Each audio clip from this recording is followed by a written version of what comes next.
The siren doesn't wail, it sneers. The sound reaches through my windshield like a finger already pointing. I ease off the gas, signal, and guide my old sedan onto the gravel shoulder. The road is a narrow ribbon through Fairfield, a town stitched together with pride and denial. I'm dressed for a wedding. Navy sundress, hair pinned low, pearl studs that whisper auntly decorum. In the back seat, a blush chiffon dress sways in its garment bag.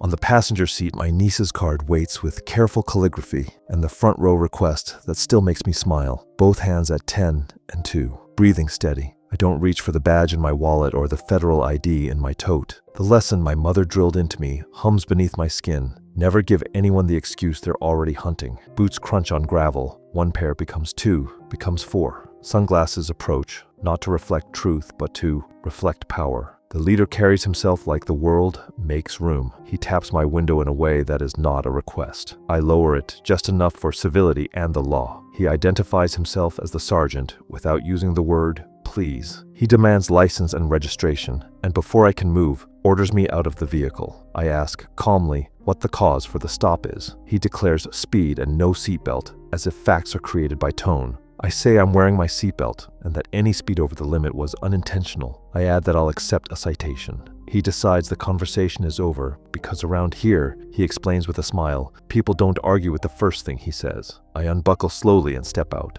The car's roof radiates the noon heat into my palms when he tells me to place my hands there. I feel the sandpaper of gravel in the air, hear the summer chorus of cicadas in the ditches. A second officer pats at my patience with fidgety questions, where I'm headed, whether I live in Fairfield, what I do. I answer in short, truthful phrases. A wedding? No. Law. The leader pretends to be amused by the word law, acts as though it is a costume I am playing at. They start turning my car inside out with their eyes. They want my tote bag. I tell them a search requires probable cause, and I do not consent. The sergeant leans in close enough that his cologne tries to sell me a lie about respect. He informs me that probable cause is whatever he says it is. My voice clicks into that steel place I keep for moments like this. I repeat that I do not consent. They rummage anyway. On my hood, they lay out lip color, phone charger, and the black wallet with the small gold seal pressed into the leather. The leader's eyebrows lift when he sees the eagle-backed insignia inside. He decides, with theatrical certainty,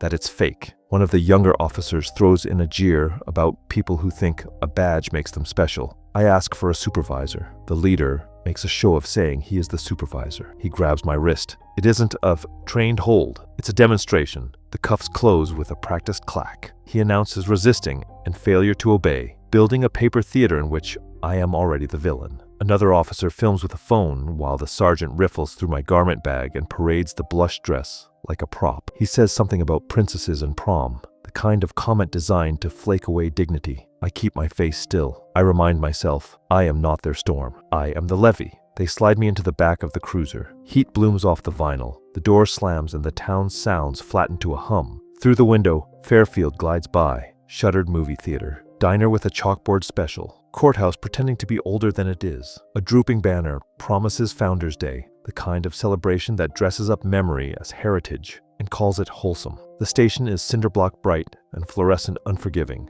Inside, the bulletin board curls with a back the blue poster and children's crayon suns. The receptionist's eyebrows rise at my pearls and cuffs. The expression says the weather has turned strange. Down a hallway, they park me on a metal bench and chain my wrist to a ring. The sergeant dictates inventory in a bored drawl, tote, wallet, garment bag, and, he adds, attitude. A laugh follows on cue. They roll each finger into ink, printing me into a system that already has a story for me. The form in front of me sprouts charges like mold: resisting, disorderly conduct, suspicion of possession. The slot for contraband stays empty, as if waiting for a lie to land. I refuse to sign. The leader tells me this is not a negotiation, it's rent for space. His smile says the rent will go up. A cell door protests open and swallows me. The cot is a torn slab. A stainless steel toilet gleams with the kind of indifference that never corrodes. Initials scratch at the paint. TJ loves K beside a column of tallies, life measured in days and scratches. Across the corridor, a boy no older than 19 folds himself into the corner like he's trying to take up less oxygen. In the next cell, a woman in a housekeeping uniform lies turned toward the wall, shoes still on. I wrap my fingers around the bars and let the metal cool my pulse. The sergeant lingers just long enough to see if I will beg. When I don't, he assures me I'll get my call eventually. and welcomes me to Fairfield in a way that sounds like a taunt in a sentence. His boots recede. The fluorescents hum. Somewhere a printer coughs an affidavit into being. The boy across from me speaks in a half-whisper, the voice of someone who has learned alarms. He says I don't look like I belong. I tell him neither does he. He says they accused him of mouthing off. He says he asked why they searched his cousin's car. I recognize the path. Question. Punishment. A record that erases the question. I sit on the slab, pearls cool against my throat, and reckon with the temptation that could end this minute. One name, one phone call, and the temperature of the room would change. I could pull the emergency brake on this farce and watch power reverse direction. But there is another need, louder than my outrage, to measure the rot with the lights off. I do not doubt it exists. I need to see its anatomy when it thinks it's unobserved. I need the truth that speaks when credentials are silenced. I catalog the corridor, a dusty black dome of a camera, a clock whose second hand sometimes jumps, sometimes stalls, a crooked poster about opioid resources that will not be funded by the same people who hung it. I listen to the rhythm of the place, the staplers, the boots, the practiced indifference. I think about the cases I have seen from a bench, shaky phone videos played on projectors, testimonies that bruise on contact, the way silence from a defendant is always called defiance. I think about my niece's front row request and wonder how many miles of this town lie between me and that aisle. They come for me again. Intake shifts to booking. The leader has the energy of a man who thinks he's making an example, and I let him think it. I answer every basic question in an even tone. Full name, date of birth, address. When they ask about occupation, I say law and leave it there. They lock a plastic band around my wrist like a festival pass to a place no one wants to attend. The cell returns and expands. Time stretches. The boy across the way asks whether I think they can do this. I tell him they can, but not lawfully. He asks what the difference matters if the result is the same. I tell him the difference is everything, because difference is where appeals are born, where investigations get teeth. He nods and doesn't entirely believe me, but I see a tiny rearrangement in his posture, as if a chair has been set where there was only floor. I breathe, slow and counted. I picture my bench, the wood polished by years of rulings, the weight of the gavel when it fits perfectly in my hand. I picture the seal on my wallet and the way the sergeant's fingers flinched when he recognized it. His denial of recognition was almost convincing. Almost. I picture his face when recognition boomerangs back. I will not be here long. That is not arrogance. It is arithmetic. But the calculus I'm doing now is different. I am measuring their patterns, collecting their words, logging their casual fraud. I am building the scaffolding of the moment when daylight floods this corridor and asks questions that stick. Eventually, I lie back on the torn vinyl and let my eyes rest without sleeping. The hum of fluorescence becomes a distant shore. In the corner of my mind, my niece laughs and fixes a strand of hair, asking whether I'll make it in time. In another corner, a ledger opens and writes a town's name across its first page. The title reads, simple and exact, Fairfield. In its own words, the night in the cell does not come with darkness. The lights never go off. They just dim enough to turn every corner into a pale bruise. The hum of the fluorescence becomes a pulse, steady and low, as if the building itself is breathing through its own corruption. I lie there, half awake, watching a bug orbit the ceiling lamp like a lost planet. Sleep doesn't come easily. My mind keeps replaying the moment the cuffs closed. The sound echoes louder now that there's nothing else to listen to. I think of the countless hearings I've presided over. Young men, women, faces tight with disbelief, each one trying to explain that the story written about them was not the story that happened. I always listened. I prided myself on that. But lying here, with wrists still tender from metal, I realize there is a kind of listening that requires suffering first. The morning arrives without ceremony. A clang, a barked order, the smell of reheated eggs that never saw a chicken. I sit up. The young man across the corridor has been awake longer. His eyes are wide and empty at once. He tells me they moved the cleaning woman at dawn, that she cried until she couldn't. I ask where they took her. He shrugs. In places like this, away is a destination. A deputy arrives, clipboard in hand, and stares at me as if reading an instruction manual. He seems unsure whether to treat me as dangerous or fragile. I can almost see the internal coin flip. Eventually, he unlocks the door and gestures for me to follow. I keep my posture steady, chin high but not defiant. The hallways smell of sweat layered with disinfectant, an aroma of punishment disguised as hygiene. They take me into an office with yellowed blinds and a fan that squeaks each time it turns. Sergeant Matthew sits behind a desk that's too tidy for his temperament. His posture says he's in control. His eyes say he's checking whether I still remember who holds the keys. I stand across from him, wrists free now, but marked with thin red bracelets of pressure. He begins the performance. He lectures about respect, about compliance, about how outsiders should not assume they understand how things work in Fairfield. He explains that small towns rely on order and that people like me often disrupt that balance. His voice carries the strange calm of a man who has turned prejudice into policy. I nod when he pauses, not in agreement, but to avoid feeding his hunger for reaction. He warns that my refusal to sign the form last night will make things worse. He says they might add obstruction. He says I'll be processed later today. He says many things, but none of them are laws. They are threats wearing badges. I keep my eyes fixed on a single photograph behind him, a picture of an American flag framed against a blue sky. The corner of it is peeling inside the frame, as if the air here even corrodes symbols. When he finishes, he leans back, expecting apology or fear. I offer neither. Silence fills the room like a mirror, showing him more than he wants to see. After a long minute, he waves the deputy to take me back. The cell feels smaller now, maybe because I've seen what runs it. The young man across the hall asks what they wanted. I tell him the truth. They wanted submission, and I didn't give it. He nods slowly, like he recognizes the cost of that choice. In places like this, defiance is expensive. Hours pass. The day folds in on itself. I hear phone calls, laughter, the sound of a vending machine kicking out a soda. Somewhere deeper in the building, a door slams, followed by the faint echo of someone shouting about paperwork, the rhythm of bureaucracy at its ugliest. Noise without accountability. I use the time to observe. Every guard who walks by, every exchange, every protocol violated, and everyone ignored. I count how long each camera sweeps before the red light blinks off. I note who writes in the logbook and who doesn't. It becomes a game of survival and evidence. I am not just enduring this. I am collecting it. Late in the afternoon, the heavy door opens again.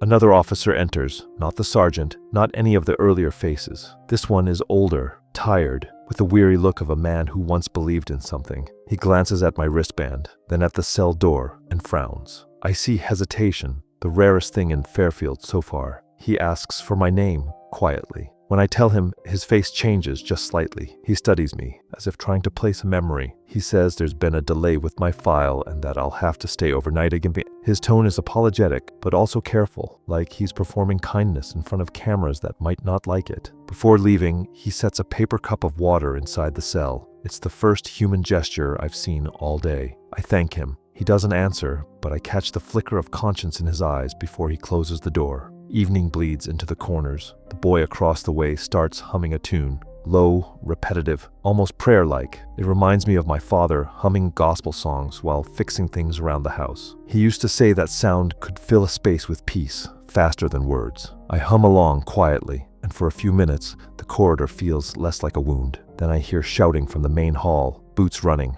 a door slamming again, the kind of sound that means someone else is being dragged in. Two men's voices rise, one furious, one pleading. I can't see them, but I can feel the script already written. Accusation, insult, the ritual of humiliation. The young man across from me lowers his head and says softly that this happens every night. He says it's how they remind us who owns the air here. Later, when quiet returns, I stare at the ceiling and wonder how many of these officers started out good, how many convinced themselves that cruelty was discipline, that silence was loyalty. Power has a way of whispering justifications until they sound like truth. I know because I've seen the aftermath in courtrooms, victims, and perpetrators separated only by a uniform. My thoughts drift to the wedding. I picture my niece, radiant, probably checking her phone and wondering why her aunt hasn't called. The dress in my garment bag will never make it to that aisle. I imagine her laughter fading as concern replaces it. I imagine the empty front row chair, but then another image forms, not of loss, but of reckoning. I see this entire department standing under federal scrutiny, their arrogance turned into evidence, their laughter replayed as proof. The thought steadies me. Every insult, every false report, every minute in this cell, they are all becoming part of a record. And when the time comes that record will speak, the night deepens. The bug above the lamp finally burns itself out. The hum remains. I close my eyes and let the rhythm of it turn into something like meditation. I remind myself why I stayed silent about who I am. Because truth, when revealed too early, becomes noise. but when revealed at the right moment, it becomes thunder. Morning arrives as a gray bruise over Fairfield. I wake to the metallic echo of keys and the clatter of chains. The air tastes like stale coffee and iron. My body feels heavy from the bench, but my mind is sharpened, honed by silence, polished by anger. The boy across the corridor is gone. His cell stands open, a single paper cup tipped on its side. I wonder if he was released or erased. Around here, the difference might be nothing. I sit upright and straighten my dress as best I can. The fabric carries creases that feel permanent now, like memories pressed too deep. I can hear the officers gathering in the main area. Their laughter leaks down the hall, the easy kind, born not from humor but from certainty. They believe the system belongs to them. The cell door opens. 2 deputies stand there, both unfamiliar. They avoid my eyes, and that tells me something important. Someone has told them to be careful. I rise, stretch my stiff shoulders, and step out. My heart stays calm, a deliberate kind of calm that only comes when you know truth is waiting just outside the frame. They walk me down a corridor I haven't seen before. Longer, cleaner, quieter. The fluorescent hum fades into a low, mechanical murmur. I can tell we're moving closer to the administrative section. Behind one door, I catch the whir of a printer. Behind another, the clipped rhythm of a phone conversation. The tone is formal, bureaucratic, the kind of tone that knows trouble has found its way inside. We stop at a glass-paneled office. Inside sits the sheriff, or rather, the man who wants to look like one. His uniform is immaculate, his posture exact, but his eyes betray unease. He gestures for me to sit. I stay standing. There is power in not accepting comfort when comfort has been denied. He starts explaining things. I can almost predict the rhythm. Misunderstanding, paperwork error, temporary delay. He claims my arrest was procedural, that they are reviewing the situation. His voice trembles around the edges. He's not apologizing, not yet, but he is circling it. Then the door opens again. Another man enters, tailored suit, calm steps, the distinct aura of federal authority. The temperature of the room drops. The deputies stiffen. The sheriff's tone falters mid-sentence. I know, before he introduces himself, this is someone from the Department of Justice. The man looks at me, not through me, not around me, at me, and in that gaze I feel recognition. Not personal, but institutional. He knows what he's looking at. He knows who. He calls for the arrest report. Papers shuffle. The sheriff fumbles. The man reads quietly, lips pressing tighter with each line. The silence stretches until even the hum of the building seems to retreat. Then he looks up. His question isn't spoken aloud, but it vibrates in the air. Do you know who you arrested? The sheriff's color drains. He stammers something about confusion. The deputies glance at each other, eyes wide, realizing the ground beneath them is splitting. And me, I stand still, spine aligned, voice steady. I tell them exactly who I am. Federal Judge Olivia Washington, Eastern District. I say it not as a weapon, but as a truth that has been patiently waiting to be heard. The room fractures. The sheriff sinks into his chair, like gravity has found him all at once. The deputies look like they've swallowed lightning. Somewhere down the hall, I hear hurried footsteps. Someone running to spread the news. The man from the DOJ, the U.S. Attorney General's representative, nods once. He says my name with formal respect, and then, almost gently, asks if I am physically unharmed. I nod. He says they received a call from Washington, D.C. When my phone's signal went silent, I realize my niece must have sounded the alarm when I didn't appear at the wedding. The thought makes my throat tighten, not from fear, but from gratitude wrapped in sorrow. Within minutes, the small-town station turns into a theater of chaos. Federal vehicles roll up outside. Radios crackle with urgency. I watch from behind the glass as officers who once mocked me now scramble to appear invisible. Sergeant Matthew enters the hall, expression unreadable at first, until he sees me standing beside the U.S. Attorney. His steps falter. The mask slips. He tries to speak, but the words collapse. The representative holds up a hand, silencing him with the ease of authority that doesn't need volume. He asks Matthew to step inside. The sergeant obeys. He stands in front of the desk where he once ordered me to stand. The symmetry is exquisite. The representative begins listing the charges. Not against me this time, but against him. Illegal detention, abuse of authority, civil rights violations, obstruction of justice. Each word lands like a hammer on rusted steel. The sheriff tries to interject, to claim this was an isolated incident, but the representative cuts. Through the noise with a single look, Matthew's jaw tightens. He mutters something about retirement, that he was weeks away. The representative checks his service record and responds calmly that retirement does not erase misconduct committed in uniform. The sheriff confirms Matthew was still active duty, The sound of the sergeant's breath catches. He understands the weight of what has just been said. I stand there watching him, this man who thought power meant invincibility. I should feel satisfaction, but what I feel instead is a kind of deep, resonant exhaustion. The victory is hollow when the wound it exposes is this wide. He begins to speak again, faster now. Desperation leaks through his voice. He tries to spread blame, to say he wasn't the only one, that others in the department participated. The representative lets him talk. Every sentence becomes a confession. Every attempt at defense, another nail sealing his fate. He mentions names, half the department, a network of forged reports, false charges, hush money. The web unfolds. By the time he realizes what he's admitted, it's too late. The representative orders his immediate detainment. The deputies hesitate, uncertain whether to cuff one of their own. The silence lasts 3 heartbeats, and then one of them steps forward. The click of the handcuffs this time sounds different, cleaner, final. Matthew's eyes find mine. There's anger, but beneath it, something almost human, a sliver of recognition that he was seen, truly seen, in all his smallness. I hold his gaze without triumph. There is no need for revenge when justice is this precise. Outside, news vans are already pulling up. Someone must have leaked the story. Reporters shout through the glass. Cameras blink like judgment. The sheriff buries his face in his hands. The representative begins issuing orders for a federal inquiry. Every computer, every file, every case handled by this department will now be audited. As for me, I stand quietly amid the chaos. My hands rest at my sides, wrists still bruised but free. The hum of the building has changed, no longer oppressive, but restless, as if truth itself is pacing the halls. I know this is not the end. It's only the crack. The rot goes deeper, through this town, through others like it. But for now, Fairfield has been forced to look in the mirror. The day after my release, the world wakes up to Fairfield. The headlines bloom like wildfire across the country. Federal judge illegally detained by local police. The photograph they choose for me is from an old judicial conference. Calm smile, dark suit, pearl earrings, the same pearls that now rest on my nightstand, carrying the scent of concrete and fear. By the time I walk into the temporary field office set up downtown, the air is thick with urgency. Federal agents move through the buildings like surgeons in a trauma ward. Files pile on desks. Evidence bags multiply.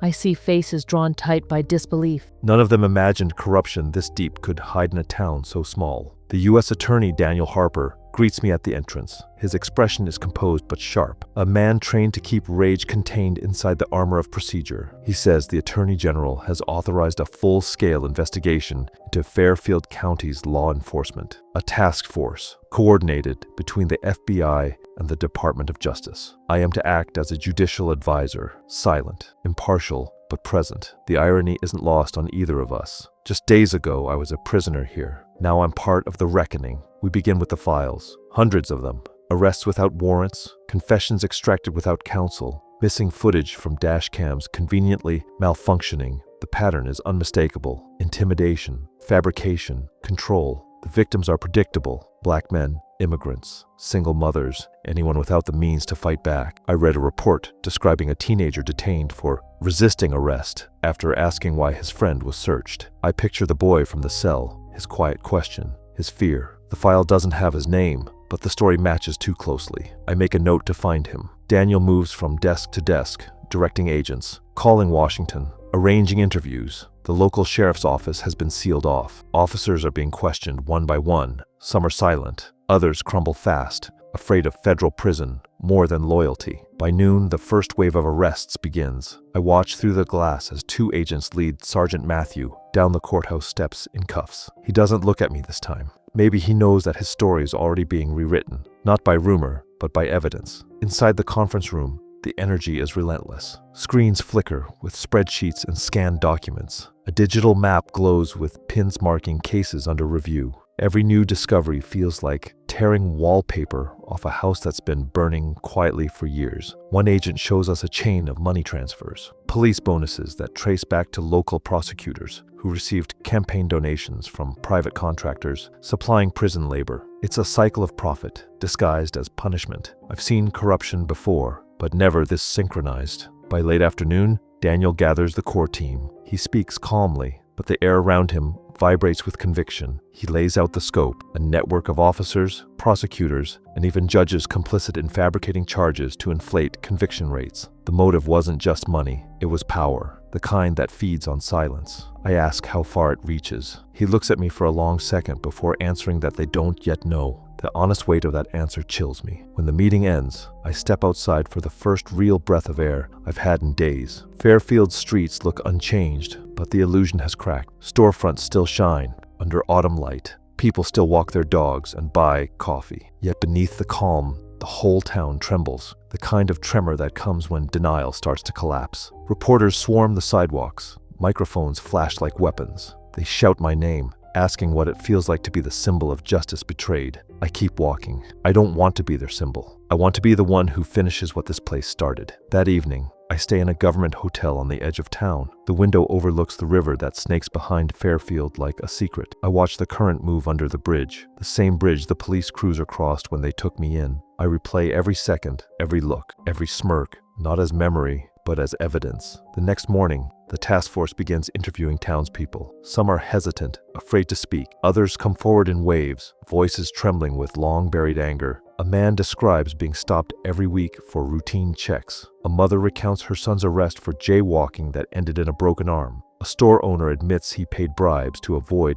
code violations. Each testimony is another crack in the facade. The agents record everything. The whiteboard fills with names and arrows. What once looked like isolated misconduct now looks like architecture, deliberate, sustained, protected by time and fear. Around noon, we locate the boy from the cell. His name is Marcus Hill, 17. He's been released, living quietly with his aunt, terrified to speak. When the agents bring him in, he freezes upon seeing me, unsure whether to trust the uniformed strangers beside me. I tell him who I am, where I was that night, and why I need his story. He begins hesitantly, words spilling out between pauses. He explains how the police searched his cousin's car, found nothing, and still detained him. He says he asked a question, just one, and that was enough. He remembers my voice in the cell, the calm tone that told him the difference between lawful and unlawful. He says it was the first time someone inside that place spoke like he mattered. When he finishes, I thank him. I watch as an agent hands him a glass of water, and he drinks it with both hands trembling.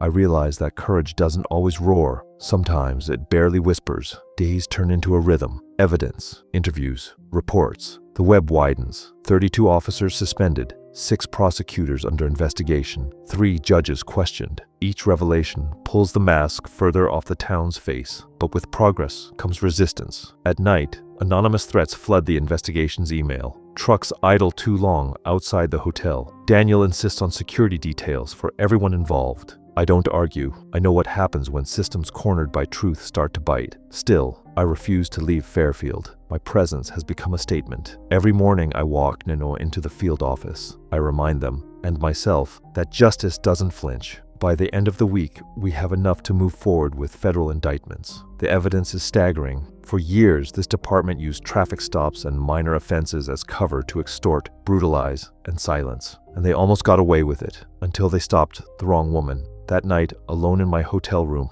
I stand before the mirror. I trace the faint marks still lingering on my wrists. They've begun to fade, but I don't want them to disappear. They are reminders, not of pain, but of purpose. I whisper the truth to my reflection. Power doesn't corrupt instantly. It corrodes in layers, slow and quiet, until one day it thinks it's God. My job now is to make it human again. Outside, Fairfield sleeps under a false calm, but I can feel the storm gathering. Tomorrow, indictments will fall, and when they do, the entire country will see what was hidden here. Not just in this town, but in every place that confuses authority with righteousness. The reckoning has only begun. The morning the indictments drop, Fairfield wakes to a different kind of thunder. It rolls in not from the sky, but from engines and boots and the disciplined choreography of consequence. I watch from the field office window as unmarked SUVs fan out from the lot like dark birds taking flight. The task force splits into teams, each with a sealed packet naming a life about to change. Inside, the air hums with controlled urgency. Agents confirm routes, test radios, check vests, say the quiet prayers that people who deal in danger whisper to no one. Daniel stands at the center like a conductor. The boarding of this invisible orchestra is precise. Then, at the top of the hour, the first call goes out, and the music begins. By noon, the names on our board turn from black to red. Arrested, detained, in custody, 32 officers across Fairfield County, 6 assistant district attorneys, a probation supervisor, 2 clerks who moved papers like puppeteers. The web that once held this town together with fear is now tearing under its own weight. The sirens that once targeted the powerless now circle the powerful. I feel the justice of it, stark and undeniable. And then, just as quickly, the ache. Every one of these arrests is also a story of rot that might have been prevented if someone had listened earlier. The courthouse becomes a hive. Reporters gather under the portico, microphones clutched like talismans. The county flag hangs too still above them, as if unwilling to flutter for either side. Daniel leads a press briefing in the rotunda. His voice is measured, a metronome of facts, civil rights violations, RICO predicates, obstruction. He speaks the language of the Constitution like it is a living thing. Cameras blink, pens scratch. Questions rise like gnats and settle on sound bites. I stay back, at the railing on the second floor, watching the narrative try to harden before all the truths have been told. Back outside, the town answers. Patrol cars line up near the Union Hall. Officers not named in the indictment stand shoulder to shoulder, faced outward, arms crossed. A few wear shirts that declare loyalty without nuance. Across the street, community members gather with handwritten signs that took more courage than cardboard. Some faces gleam with relief, some with fury, some with the shell-shocked vacancy of people whose reality just cracked. By afternoon, the backlash arrives in sharper tones. A local radio host calls it a witch hunt. Anonymous emails hiss that outsiders are destroying a good town. A state legislator tweets a thinly coded defense of law and order that never once mentions justice. Threats ripple toward the task force like dark fish beneath the surface. Security details expand. Schedules tighten. The oxygen of the building thickens as if the air itself wants to armor us. I move through it, all quietly,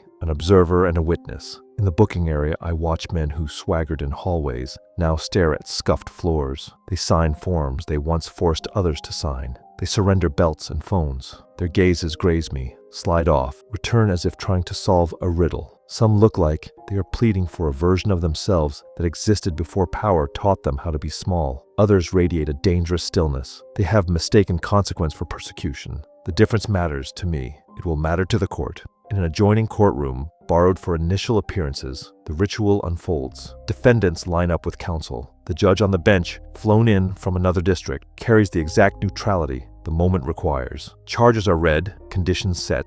A few are remanded, a few post-bond. Cameras press against the glass of the gallery doors like a tide. When Sergeant Matthew appears, the room inhales. He looks thinner, older by days that have counted like years. Shackles at his ankles answer questions he can no longer dodge. He scans the room and almost stops on me, then thinks better of it. His attorney argues loudly for release. The government responds with calm weight. Risk of obstruction, documented patterns, ongoing investigation. The judge rules with the precision of a surgeon. The gavel's soft tap feels heavier than the word it represents. Matthew is led away. The air relaxes a fraction. Late afternoon brings a new front. A statement lands from the state police union condemning federal overreach. The county executive schedules a town hall and calls for restraint while amplifying doubt. The local paper runs a headline that tries to balance on a fence that doesn't exist. I know this dance. Systems rarely surrender quietly. They try to bargain with truth first. When truth refuses, they accuse it of arrogance. The field office whiteboard grows crowded with arrows, court dates, subpoena lists. Evidence teams log hard drives and body cam archives rescued from shelves where dust had attempted to erase memory. Preliminary audits show footage missing in suspicious patterns. Where images remain,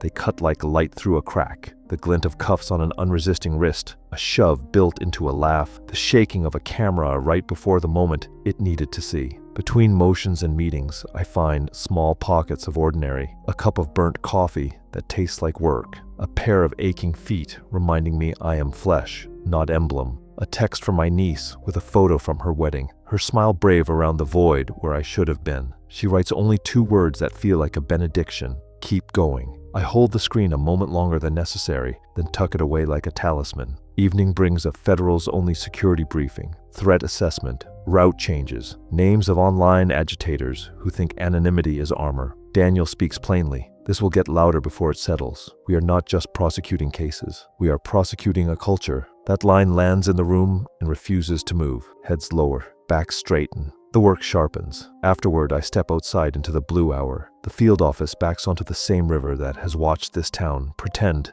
at its own reflections for a century. The water moves with the patience of geology. I stand on the loading dock and let the air cool the day's friction out of my skin. Across the parking lot, A small group has gathered, not to protest, not to taunt, but to watch. An older woman I recognize from the interviews lifts a hand, tentative and grateful.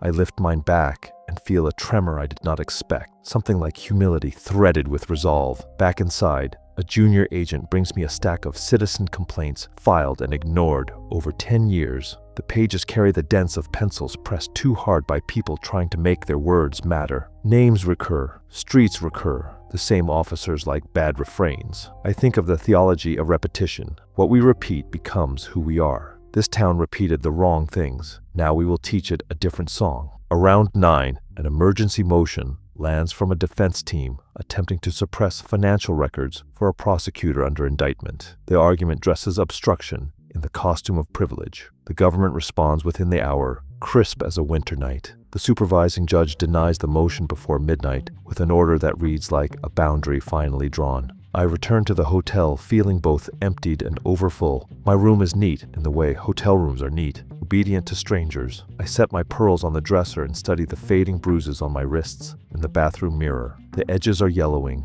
turning the color of old paper, the kind you might find in an archive when you're looking for a lost truth. I touch them lightly and think of every client, every defendant, every witness who ever stood under fluorescent lights and tried to hold on to themselves. I whisper a promise to the glass that hears everything and says nothing. I won't turn this into a legend. I will keep it a record. Sleep comes fitfully. Somewhere a truck rumbles and idles. Security texts ping and then settle. Just before dawn, I dream of the cell's ceiling lamp, the orbiting bug, the hum that felt like breath. When I wake, Fairfield is the same and not the same. That is progress's cruel shape. It remakes the world in increments, then asks you to keep walking as if your legs are not made of the same muscles that were shackled days ago. At the office, the day starts before the sun can claim it. The national news loops our town across breakfast counters. Commentators argue about causes and cures, some with sincerity, some with agendas, so loud they drown their own logic. I tune them out. Their distance gives them the luxury of conjecture. We are dealing in proof. By midday,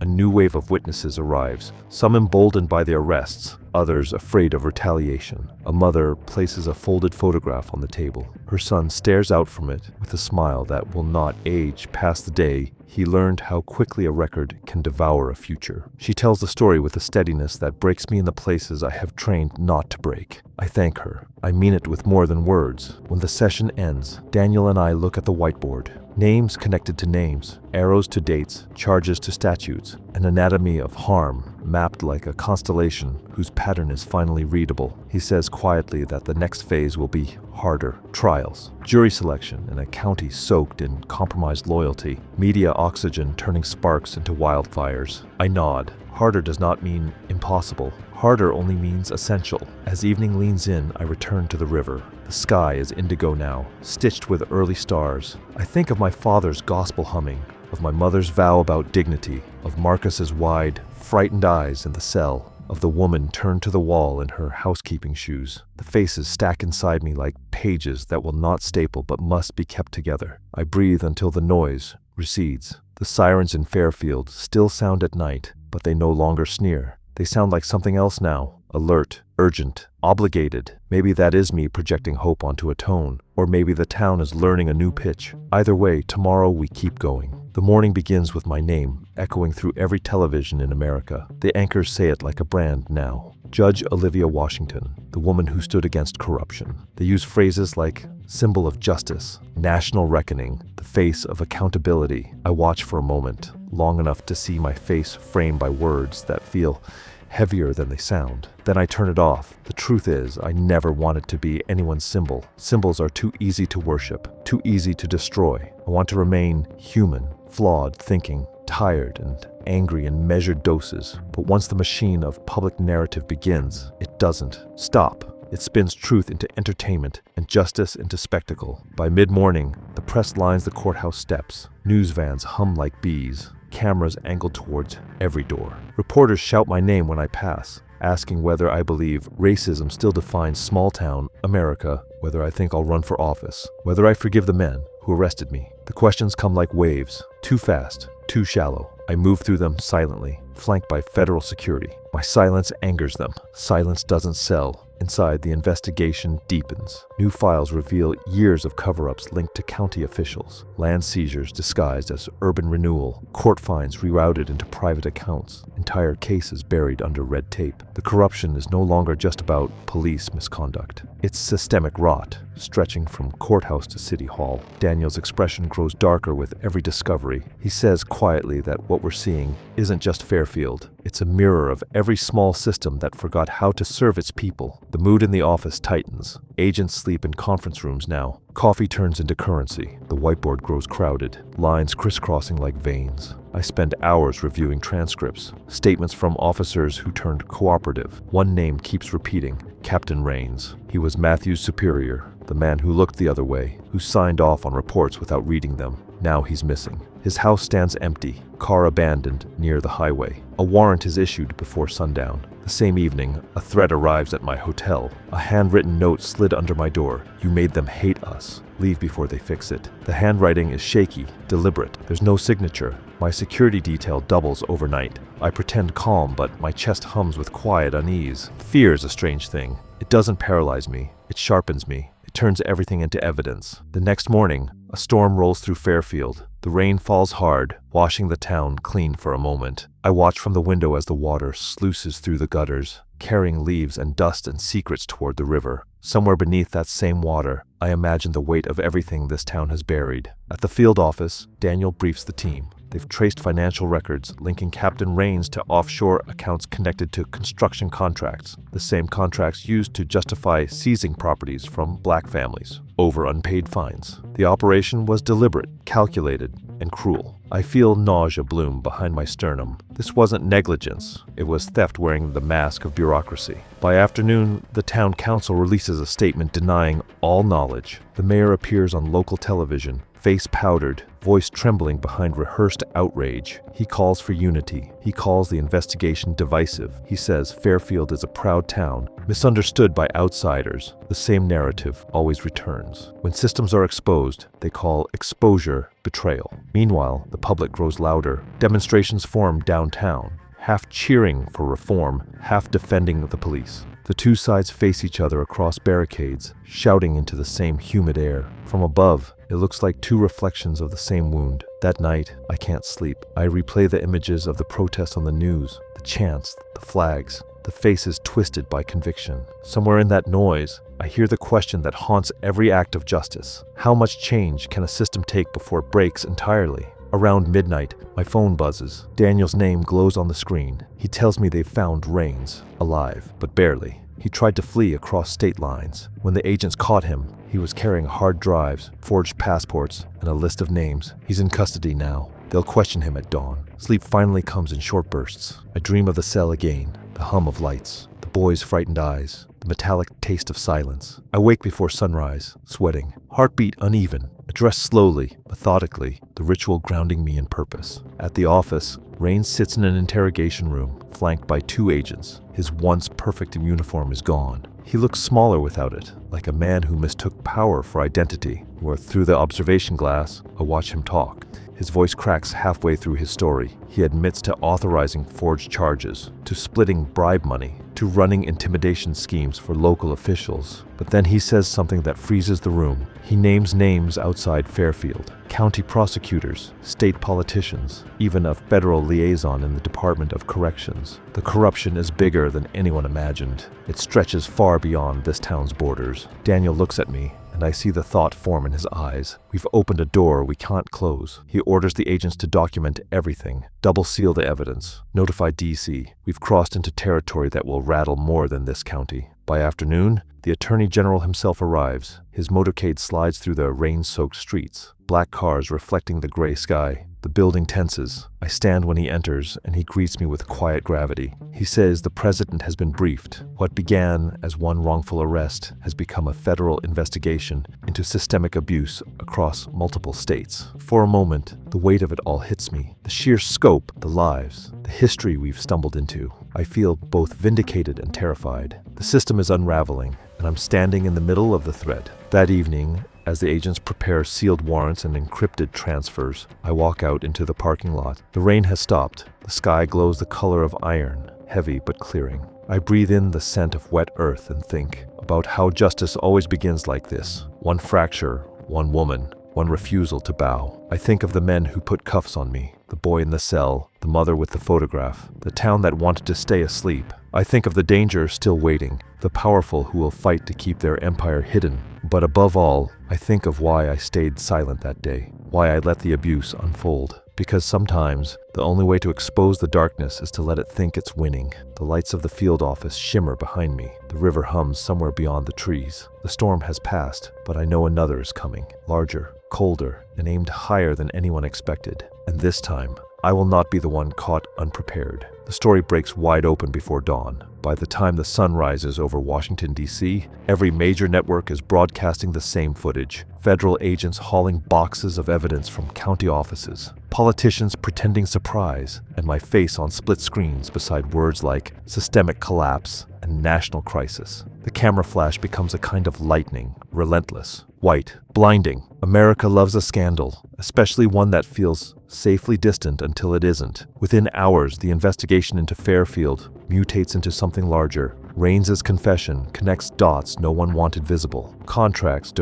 donations, hidden accounts, even judicial appointments greased by invisible hands. The lines stretch through state houses, federal committees, campaign offices. Power, it turns out, has been laundering itself for years. The Attorney General holds a press conference, vowing transparency. But transparency is a word that fractures easily under pressure. The same politicians who praised me yesterday now whisper that I overstepped. They say a judge should not meddle in law enforcement matters, that I'm biased, emotional, maybe even dangerous to stability. I recognize the tone. When power feels cornered, it always tries to make integrity look like instability. At the field office, tension hums like static. Agents speak in low voices. New security protocols seal the building. Daniel meets with Washington officials behind closed doors. I can tell by the set of his jaw that the orders from above are already starting to shift. The federal machine, once swift and righteous, now hesitates. There's talk of containment, of limiting collateral damage. I know what those phrases mean. They're the language of fear disguised as prudence. They mean someone important is sweating behind a closed door. I sit at my desk, watching the investigation that helped ignite begin to choke on its own magnitude. Every email I send gets routed through 3 chains of approval. Requests for subpoenas stall in bureaucratic purgatory. Reporters camp outside the building, desperate for leaks. I give them nothing. Truth deserves better than gossip. That evening, my phone buzzes with a call from a restricted number. The voice on the other end is low, smooth, and vaguely familiar. A senator, one I've met at conferences, photographed beside at banquets, says he's calling out of concern. He tells me I've done remarkable work, but warns that pushing too hard could destabilize confidence in the system. He says the country needs order more than outrage. His tone is gentle,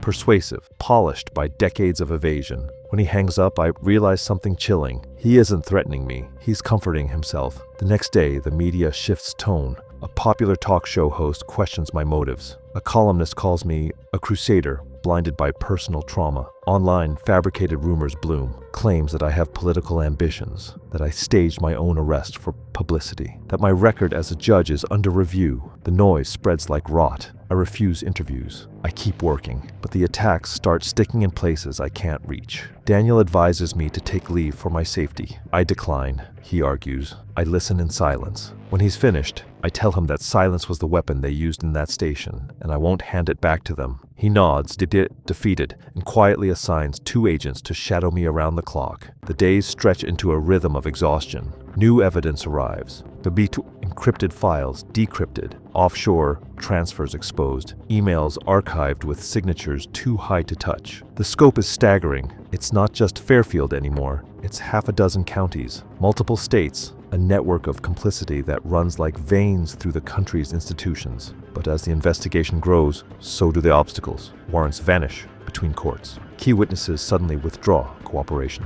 One of them, a clerk from the prosecutor's office, is found dead in what local police call a suicide. Daniel looks at me across the table, and neither of us says what we're both thinking. This wasn't suicide. That night, for the first time, fear finds a voice inside me. It whispers, what if? What if truth doesn't win this time? What if power is simply too organized, too old, too ruthless to fall? I stare at the ceiling of the hotel room, counting the cracks in the plaster until the thought passes. The next morning, my driver finds the tires of my car slashed. No note this time, just silence where mobility used to be. The agents react instantly, shifting me to an undisclosed safe house on the outskirts of the county. The building smells of dust and old paint. I sit by the window and watch the woods breathe. For the first time since this began, there's no noise, no sirens, no cameras. No footsteps in the hallway, just quiet, and it feels more dangerous than the noise ever did. Late that evening, Daniel visits. He looks like he hasn't slept in days. He tells me DC is fracturing. Certain officials want to dissolve the task force, arguing that the case has fulfilled its purpose. Others are fighting to keep it alive. The Attorney General is under pressure from both sides. I ask what happens if they shut it down. He says quietly that the files will disappear into classified archives, that the indictments will fade, that Fairfield will become just another story the country forgets once the next crisis arrives. The idea burns through me like acid. All this, the pain, the humiliation, the courage of witnesses, the risk just to be buried by politics. No, not again, not ever. I tell him we need to go public. Full transparency, evidence, names of everything. He hesitates. He says it's reckless, that leaks can compromise cases, but I remind him that silence already compromised justice once. This time we speak. We spend the next 48 hours preparing. Digital copies, secure drives, redacted summaries, every document double-checked. We coordinate with trusted journalists, the kind who chase truth, not clicks. When the story drops, it detonates. Names of state officials, secret bank accounts, prosecutors trading leniency for campaign money. The map of corruption sprawls across headlines like a confession written in ink. The country reels. Congress calls for hearings. The president announces a special commission. The same networks that once doubted me now call it the largest justice reform investigation in decades. But victory doesn't feel like triumph. It feels like exposure. Raw, dangerous, irreversible. For every supporter who thanks me, another threatens me. For every truth that surfaces, another lie tries to drown it. That night, alone in the safe house, I stand by the window again. The woods outside hum with insects, small lives continuing undisturbed. I envy them. My reflection in the glass looks unfamiliar, not just older, but altered. I wonder if this is what justice always does to those who serve it too closely. Burns away comfort until only purpose remains. I think of the boy Marcus, of the mother with the photograph, of every person who will never be on television, but whose pain built this case. Their faces steady me. Tomorrow the hearings in DC will begin. Politicians will perform outrage. Committees will summon witnesses. And somewhere in the spectacle, I'll be called to testify. They will try to make me the story again. But I know better now. I am not the story. I am only the mirror they cannot avoid. And when they look into it, they will have to decide whether they can live with what they see. The plane to Washington cuts through a gray sky like a scalpel. Below me, the patchwork of America spreads in quiet contradiction, beauty and injustice, order and decay stitched into the same fabric.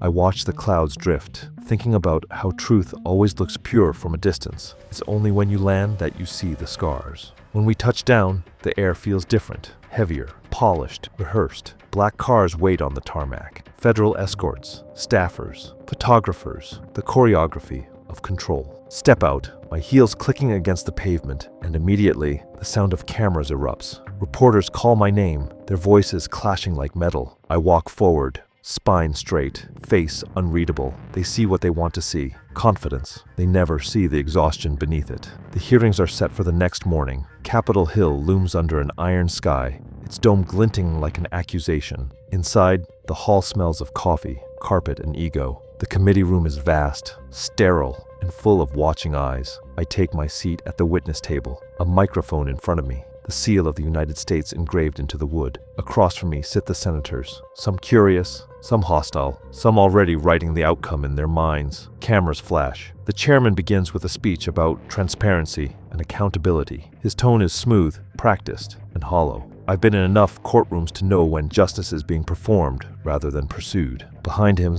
aides shuffle papers. One whispers something to another, smirking. I remind myself that this is not a trial, it's theater. The truth, if it survives here, will do so despite the stage. When they finally call my name, the room leans forward. I raise my right hand, take the oath, and let the silence that follows stretch just long enough to matter. Then I begin. I tell them what happened in Fairfield, not as tragedy, but as anatomy. I describe the stop, the arrest, the cell, the boy, the system that treated dignity as contraband. I describe the investigation, the files, the corruption mapped like an infection across counties and offices. I speak slowly, precisely, so no one can pretend they didn't understand. As I speak, I see their faces shift. Some hide discomfort behind professionalism. Others lean forward, eyes narrowed, waiting for a misstep. One senator, the same who called me last week to warn against destabilization, watches me with the patient venom of someone preparing to discredit. He gets his chance. When my statement ends, he adjusts his glasses, clears his throat, and begins his cross-examination. His words are wrapped in civility, but sharpened to cut. He questions my objectivity, my motives, my mental state during the arrest. He suggests that trauma may have impaired my judgment. He insinuates that I became too emotionally involved to remain impartial. For a moment, the room holds its breath. Cameras zoom in.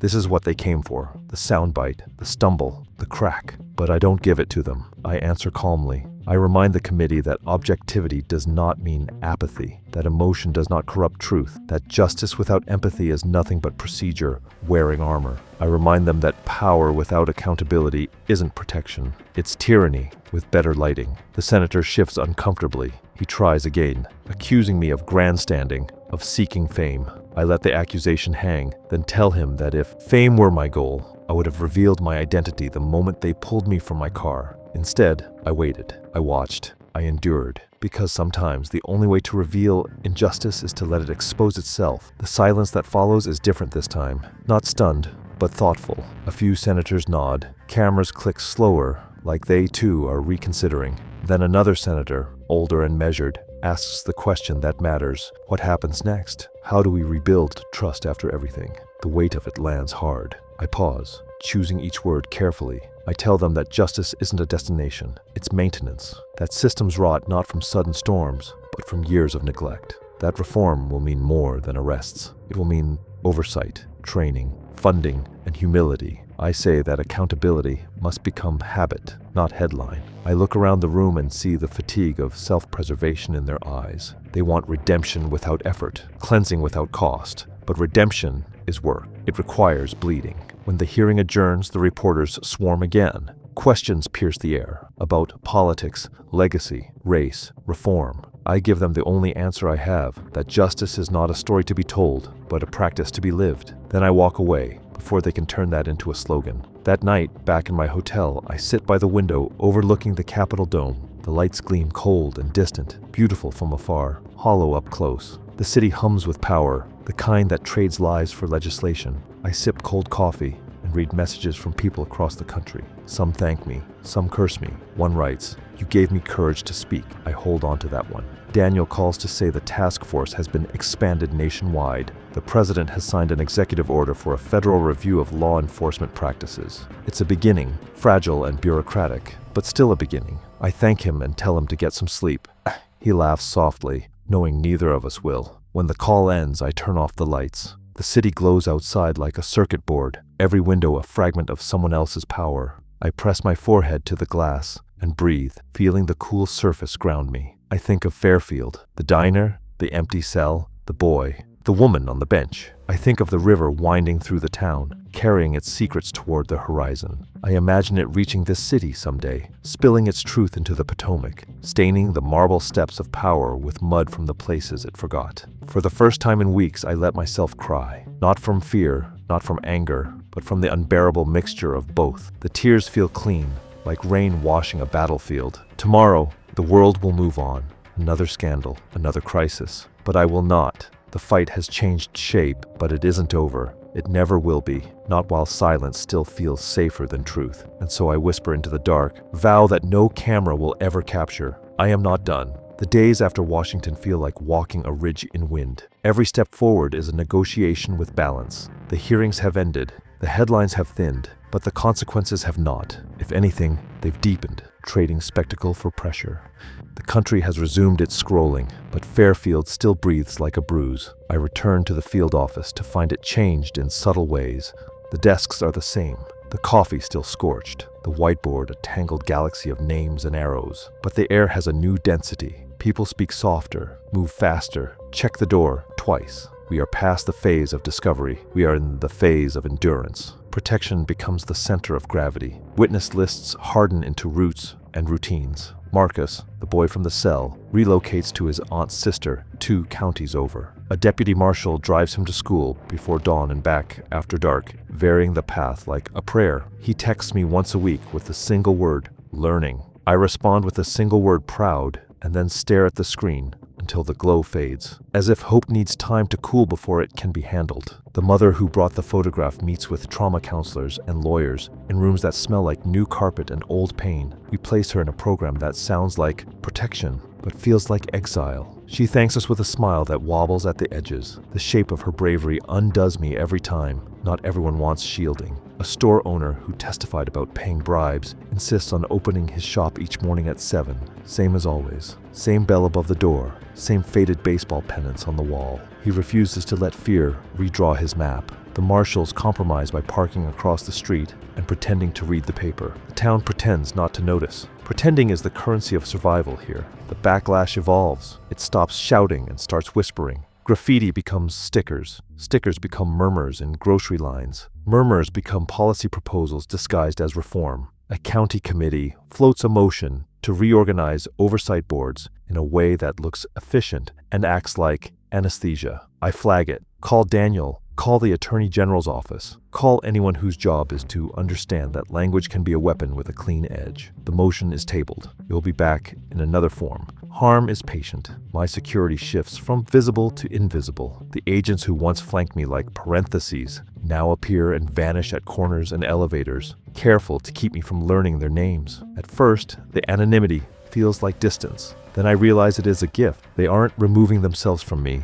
They are absorbing the danger before it has the chance to decide who it wants. I learn the rhythm of their presence by the way a hallway hushes or a door opens a beat early. My hotel room changes too. The bed remains crisp, the mini fridge hums. The view still frames the river like a moving picture, but the space has become a staging area. An overnight bag waits near the door. The desk holds 2 phones, one personal, one sterile. A map with 3 escape routes lies folded into a square as neat as a valentine. I sleep in the center of the bed, like a dot on an eye. Some nights I dream without images, just the sensation of running while standing still. The cases inch toward trial. Jury consultants draw charts and pastels that belie their gravity. They explain that fairness can be engineered if you understand the human quirks that tilt scales. I listen, grateful and uneasy. I know juries are the heartbeat of our system. I also know hearts are complicated things, capable of loving what harms them. Meanwhile, Raines's cooperation turns into a torrent. He trades names for promises, offers spreadsheets like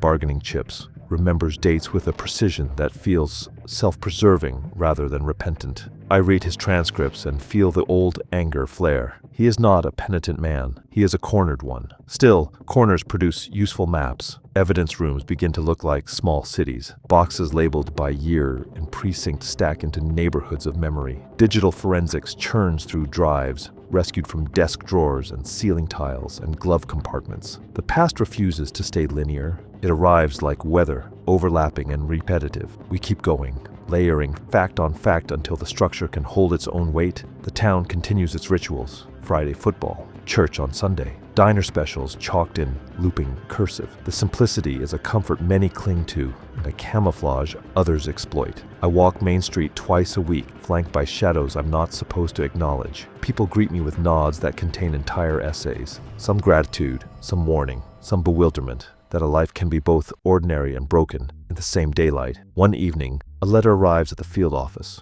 with no return address. Inside is a list of cases, 10 years long, handwritten in careful capitals. Next to each is a note. Who lost a job? Who lost a home? Who lost a name? At the bottom, a final line. I kept track because no one else would. The handwriting is unmistakably feminine. The pages smell faintly of lavender. I hold the list like a relic. The next day we find her. She is a former clerk with an iron spine and a quiet voice. She refuses witness fees. She wants nothing named after her. She only wants the names on those pages to stop echoing. I promise her that echoing will become testimony. Threats spike with each new indictment. Most are noise, recycled phrases in duct-taped envelopes, or anonymous fonts. One is not. A car idles in the lot of the safe house past midnight. Lights off, engine quiet as a held breath. The plate belongs to a rental from 3 states away. When the marshals approach, the car drifts off like a thought ashamed of itself. We shift locations before dawn, leave behind a coffee mug and half a novel. The loss feels microscopic and immense. In the silence of relocation, I become aware of a new isolation. It is not loneliness. It is the sensation of being singular in a way that crowds cannot fix. The public made me a symbol. The system made me a target. Both conditions insist on separation. I resist by keeping rituals. Morning tea, 5 minutes with a poem before email, a phone call to my niece every Sunday, her laughter bright enough to cut fog. Daniel wears fatigue like a well-tailored coat. He does not admit it, so I start bringing him bananas and bottled water like a persistent ant. He humors me, then eats like a man remembering his body as a tool. We argue less now and understand more. This is not friendship. It is something sterner, an alliance built from shared vows. He tells me the first trial date is set for spring. He says the judge assigned is known for patience and backbone. I nod. Backbone is the currency of this season. News cycles move on, as expected. The cameras that once burned holes through our days now only return when a new name drops. Part of me misses the noise. It was proof that the country was watching.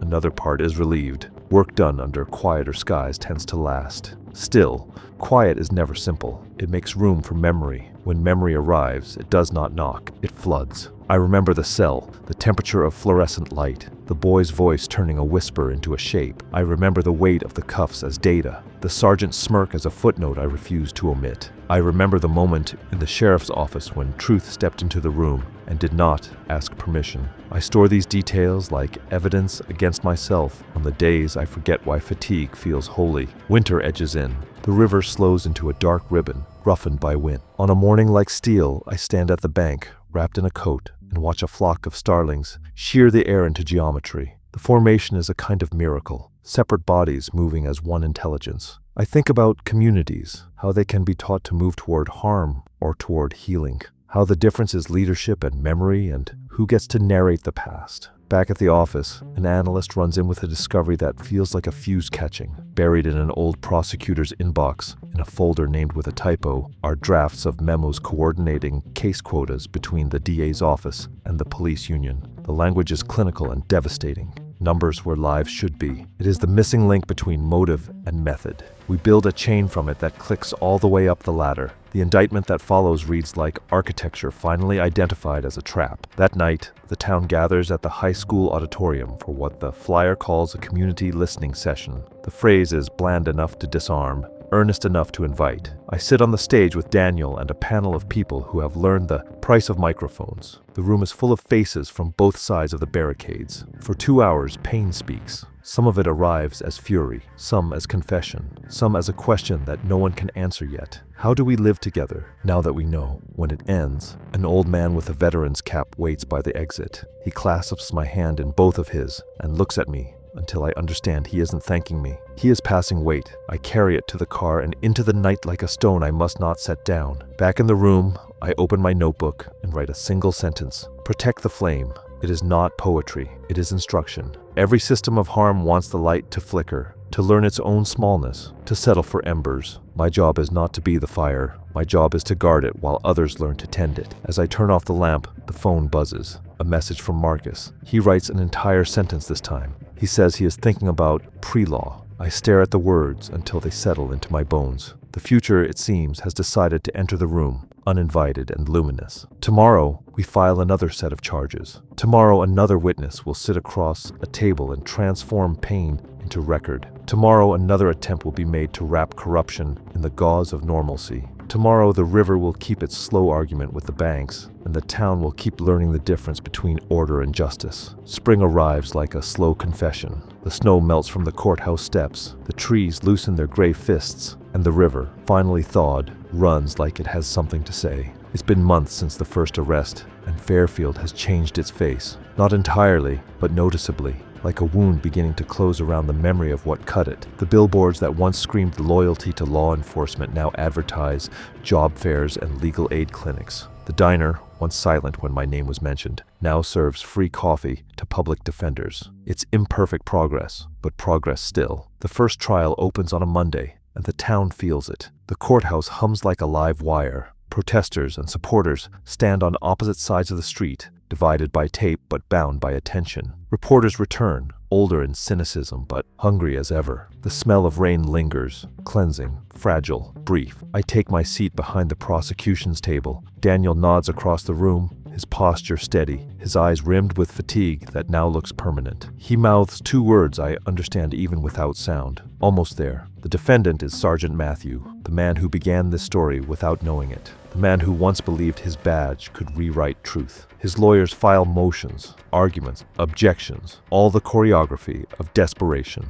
But the evidence stands taller than performance. The dashcam footage, the falsified reports, the testimonies, my own account. When I take the stand, the courtroom stills. My voice carries across wood and history. I tell them everything, not as revenge, but as record. I describe the stop, the arrest, the humiliation, the silence, the moment I chose not to reveal who I was. I explain why. Because truth needs witnesses, not saviors. Because power only reveals itself in how it treats those it believes are powerless. As I speak, Matthew doesn't look at me. He stares down at his hands, fingers twitching like he's still holding those invisible cuffs, unsure which side of them he belongs on. When I finish, the courtroom exhales. The sound isn't applause, it's release. The jury deliberates for 8 hours. 8 hours stretched across generations of silence. When they return, their faces say everything before their foreman does. Guilty on